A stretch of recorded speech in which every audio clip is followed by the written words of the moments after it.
The ritual of its creation, the social hierarchy it reinforces by its very existence, that is the territory. You're searching for a grocery list in a piece of sacred music. A faint smile touched his thin lips. He was a hawk of a man, all sharp angles and penetrating eyes. A pretty metaphor, but ideal in decipherable truths. I have in my possession items that would make your academic colleagues weep with envy. The only currency I value is insight. And you, my dear, have challenged mine. He gestured to a small, climate-controlled case on the desk between them. Inside, resting on a bed of black velvet, was a single, brittle sheet of vellum. On it was a block of text, handwritten in a dense, looping script she recognized instantly. It was Voynich manuscript script. The most famous unreadable text in the world. I acquired this folio 30 years ago, Pembroke said. It is, by all carbon dating, contemporary with the main body of the Voynich. It is, for all intents and purposes, a lost page. Elara's heart quickened. Every scholar in her field dreamed of a moment like this. The Voynich was the ultimate puzzle, a book from the 15th century written in an unknown script, filled with bizarre illustrations of non-existent plants and astrological charts that corresponded to no known sky. It had defied every cryptographer, linguist, and crank for centuries. It's beautiful, she breathed, her professional detachment momentarily vanishing. It is, Pembroke agreed. And it is my white whale. I have applied every computational model, every cryptographic technique known to man. Nothing. It is either a work of sublime genius or an elaborate, meaningless hoax. He leaned forward, his eyes glinting. And I intend to know which. He paused, letting the weight of the object fill the silence. You believe meaning is not always in the words, but in the context, the ritual. A novel hypothesis. So let us test it. A wager.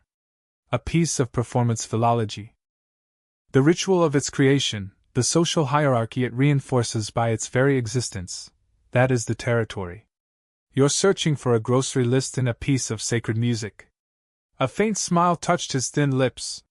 He was a hawk of a man, all sharp angles and penetrating eyes. A pretty metaphor, but ideal in decipherable truths. I have in my possession items that would make your academic colleagues weep with envy. The only currency I value is insight. And you, my dear, have challenged mine. He gestured to a small, climate-controlled case on the desk between them. Inside, resting on a bed of black velvet, was a single, brittle sheet of vellum. On it was a block of text, handwritten in a dense, looping script she recognized instantly.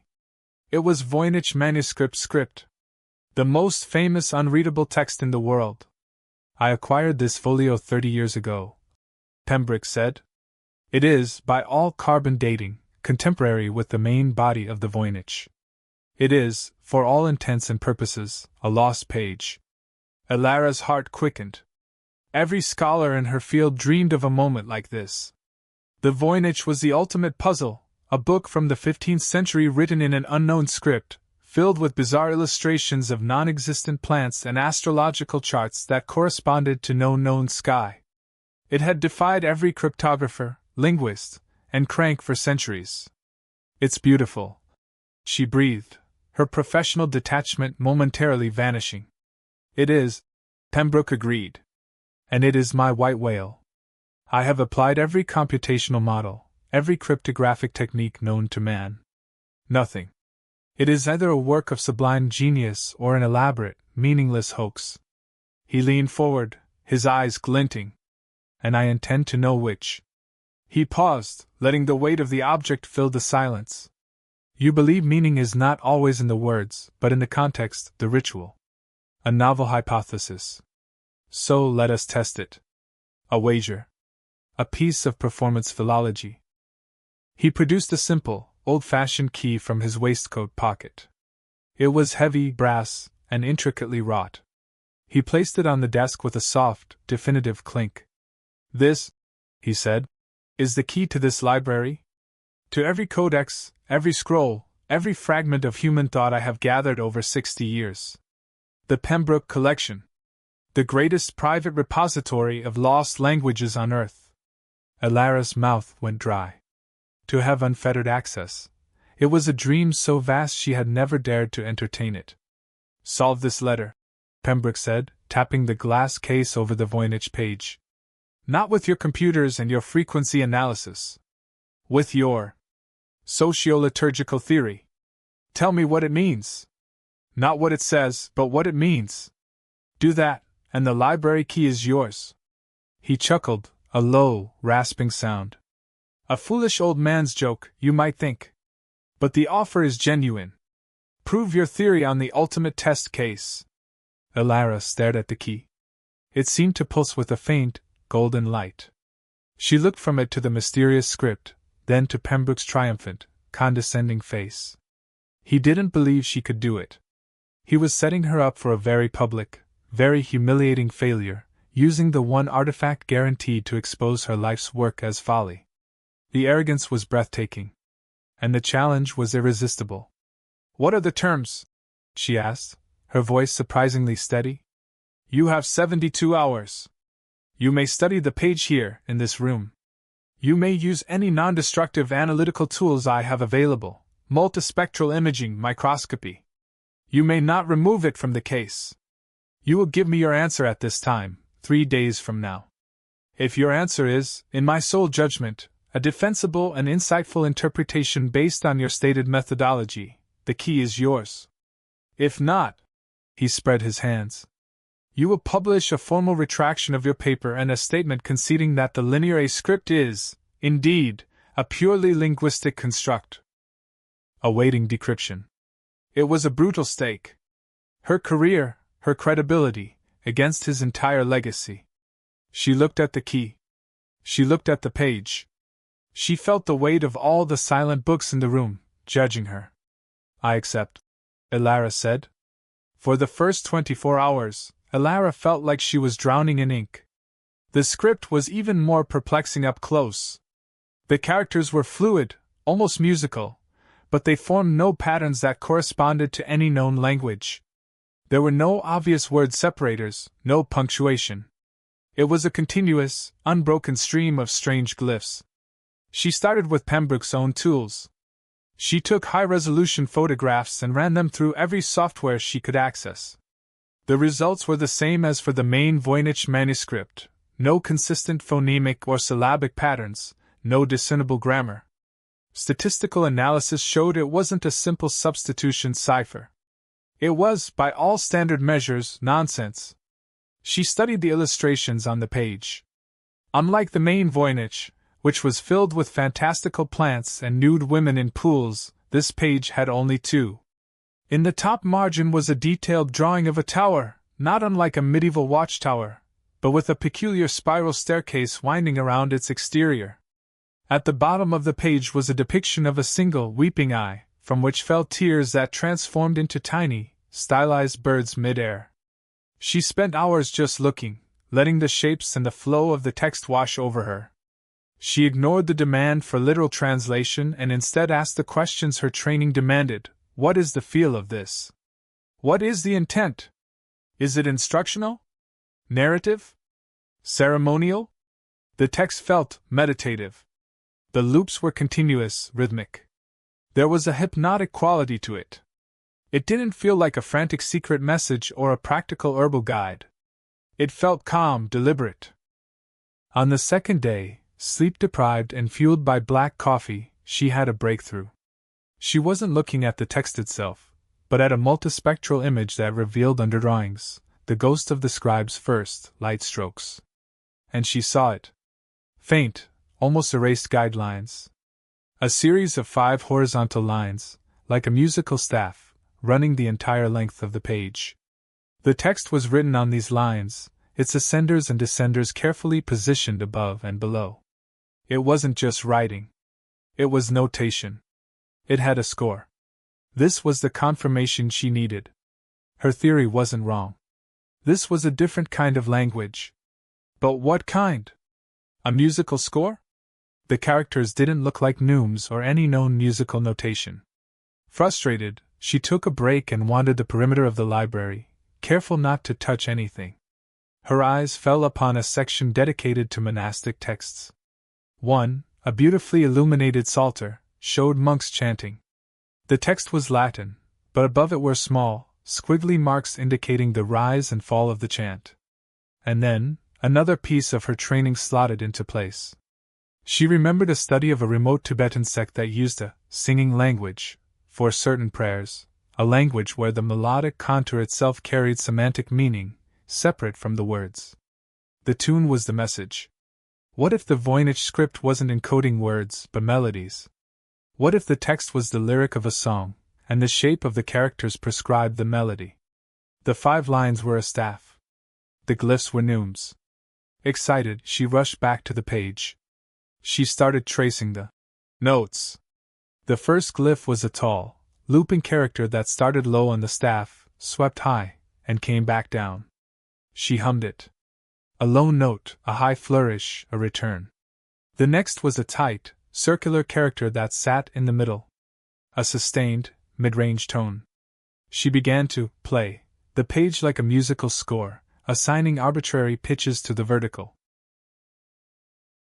positioning and contours of the glyphs. It was beautiful. The melody that emerged was strange, modal, haunting.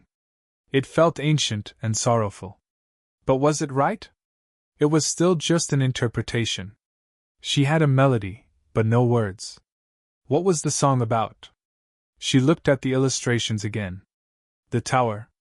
The weeping eye turning tears into birds. A lament? A spell of transformation?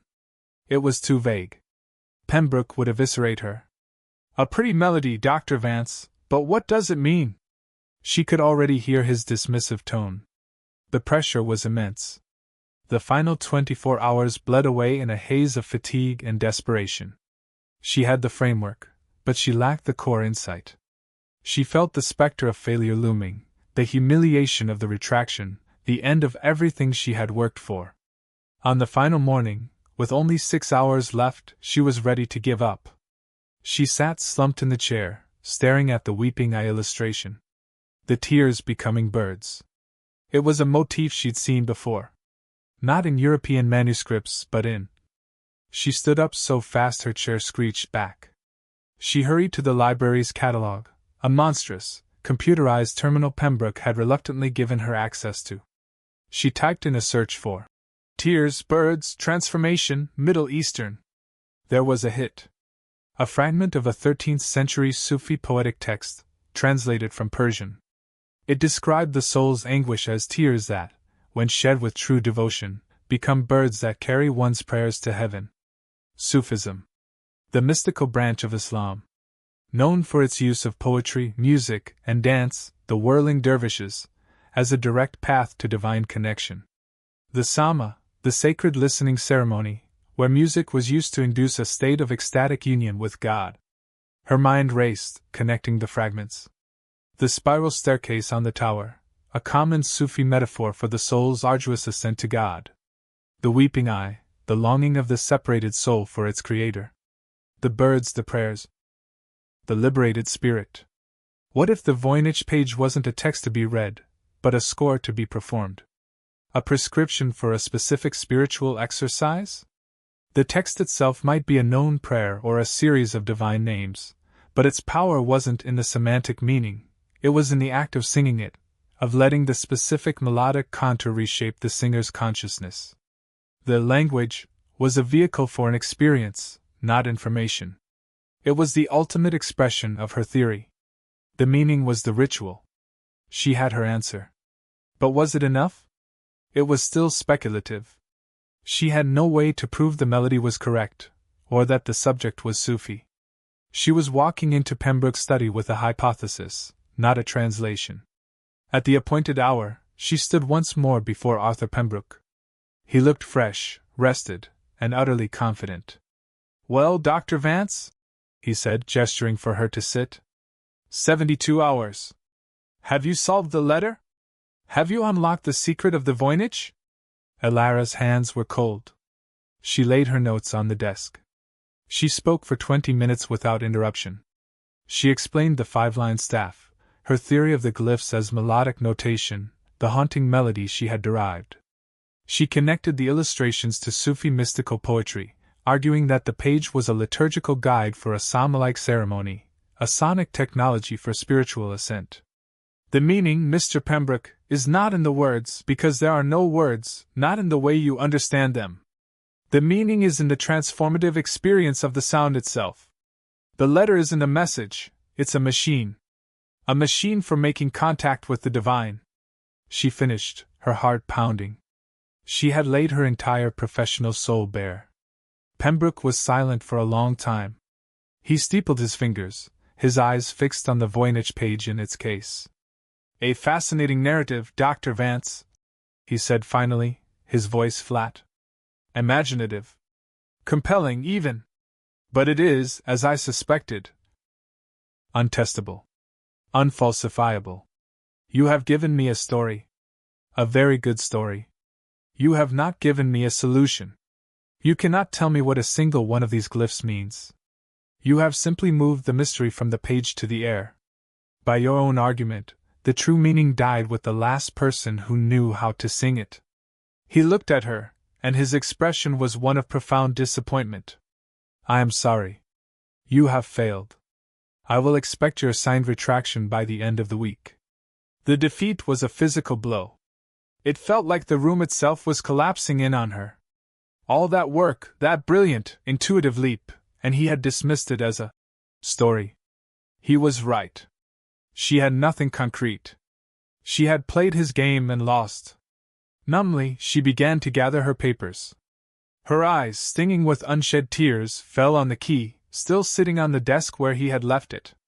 A symbol of everything she had almost touched. And then, something snapped. A final, defiant spark. "You're wrong," she said, her voice quiet but sharp. Pembroke raised an eyebrow. "I beg your pardon? You said I failed?" "I didn't. You asked me to solve the letter using my methodology. I did. You just don't like the answer because it doesn't fit your world. A world where everything can be owned, contained, and understood by the mind alone. You want to possess its meaning, to have it be a thing you can hold. But some truths aren't like that. Some truths are verbs, not nouns. They are acts. Experiences. You can't own a song. You can only sing it." She stood up, leaning on the desk, her gaze fierce. "The puzzle wasn't the page, Mr. Pembroke. The puzzle was you. A man who has spent his life collecting the containers but has never once tasted what was inside. You have the greatest library of spiritual texts in the world, and you've treated them all like ciphers to be broken, not wisdom to be lived. You asked me what it means? I'll tell you. It means let go. It means stop analyzing the wine and just drink. It means your mind is a wonderful servant, but a terrible master." She was trembling, but she held his gaze. "You offered me the key to this library as a joke. But I don't want it. Not anymore. Because now I see it for what it is. It's not a key to knowledge. It's the key to your prison." She turned to leave. "Wait." The word was a whisper. She stopped, but didn't turn around. "The melody," Pembroke said. His voice was different. Stripped of its condescension, it sounded old and frail. "The one you derived. Hum it for me." Elara hesitated. Then, softly, almost inaudibly, she began to hum the strange, modal tune she had pulled from the page.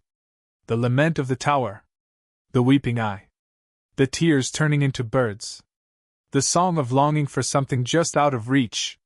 She hummed it, and in the silent, book-lined room, it sounded like a ghost. When she finished, she finally turned to look at him. Arthur Pembroke was crying. Silent tears traced paths through the fine wrinkles on his cheeks. He wasn't looking at her, or at the Voynich page. He was staring into the middle distance, at a memory only he could see. "My wife," he whispered. "Eleanor. She used to hum. A tune. A nonsense lullaby she made up for our daughter. I haven't heard it in 50 years. She died so young." He looked at Elara, his eyes wide with a kind of terrified wonder. "It's the same. The intervals. The rise and fall. It's almost exactly the same." The air vanished from the room. Elara felt the world tilt on its axis. Pembroke slowly reached out and picked up the brass key. His hand shook violently. He held it out to her. "Take it," he said, his voice breaking. "It's yours." Elara stared at the key, then at his ravaged face. The victory felt hollow, terrifying. I don't understand." "You were right," he said, the words a confession dragged from the depths of his soul. "It's not a code. It's an experience. A feeling. I have been a fool. A brilliant, lonely fool." He pushed the key across the desk towards her. "You didn't translate the text, Dr. Vance. You translated me. You found the one thing in all my collection I was truly searching for. A ghost. A feeling. A connection I lost a lifetime ago." He looked at the Voynich page with new eyes. "It's not a hoax. It's a lullaby. A prayer. A love song. From a man to his God, or a mother to her child, or a lover to his beloved. It doesn't matter. The specific meaning died with its author. But the music, the feeling, it remains. You found it." Elara took the key. It was cold and heavy in her hand. It didn't feel like a prize. It felt like a responsibility. And a profound, unsettling mystery. She had stunned the billionaire, not with a clever decryption, but by holding up a mirror to his own soul and playing a tune from his past. The letter was solved. But the man in front of her was now more of an enigma than the manuscript had ever been. "What will you do now?" she asked softly. Arthur Pembroke looked around his vast, silent library, a kingdom of captured whispers. A single, perfect tear fell onto the glass case of the Voynich page. "I think," he said, his voice barely